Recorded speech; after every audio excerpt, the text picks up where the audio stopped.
So I want to tell you about a couple new behaviors that we have in the game, or a couple of areas where we've refined the behaviors that we have in the game. And what they are is in headers and in tackling. We've added a wealth of new animations. We had an abundance of animations already in headers, but we've added some new header types in the game to get a lot more differentiation and better synergy between the animations and the ball trajectories and the ball physics that we get in our game. A problem that we had in FIFA 10 was maybe a cross would come into the box and a player would have a delicate header that he needs to play, but he'd play an animation where he leans back and heads right through the ball, and it really didn't fit the context of the scenario.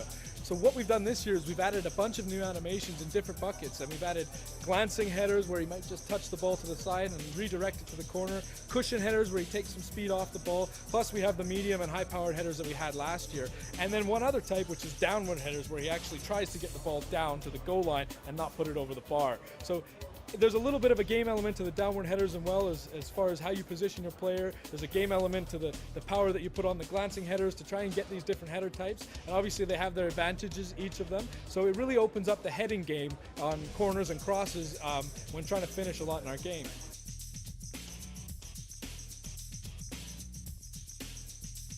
The other one I wanted to talk about was tackling. By and large, last year we had a standing tackle and a sliding tackle, and this year we've blown out all of our standing tackles into different types. We have something called an intercept tackle, which is somewhere between a tackle and a dribble, where if your opponent kicks the ball maybe a little bit too far, instead of sticking him and getting into the guy and causing him to stumble, you actually sort of run by, tackle the ball away, and run after it without actually touching him. It makes a little bit of a cleaner dispossession of your opponent, as well as gives you a little bit of an advantage for reading the play and getting in at the right time. Conversely, we have for our regular standing tackles, when you do want to really clatter somebody, we have something we're calling a stick-em tackle, which is basically you getting in, the ball's close to him, you're getting the ball, you're getting the man too, and making sure you cause him to stumble so that you can go and pick up the loose ball afterwards.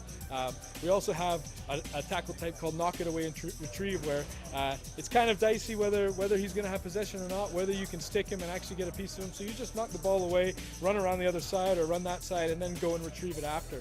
Similar to an intercept tackle, but more directly as the players are approaching head on. So a different scenario that uses it. And then we have our clean 'em tackles, which are somewhat of a hybrid between a slide tackle and a standing tackle.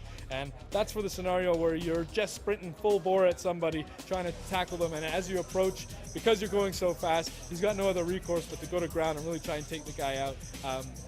So they're less effective, and it's kind of a deterrent to try and get people away from sprinting directly at the dribble, because that's just not a realistic tactic that people use in football unless he's taking a bad touch. So they can be a little bit dicey sometimes. You might get blown for a foul and maybe a yellow or a red card if you get it really in the wrong situation.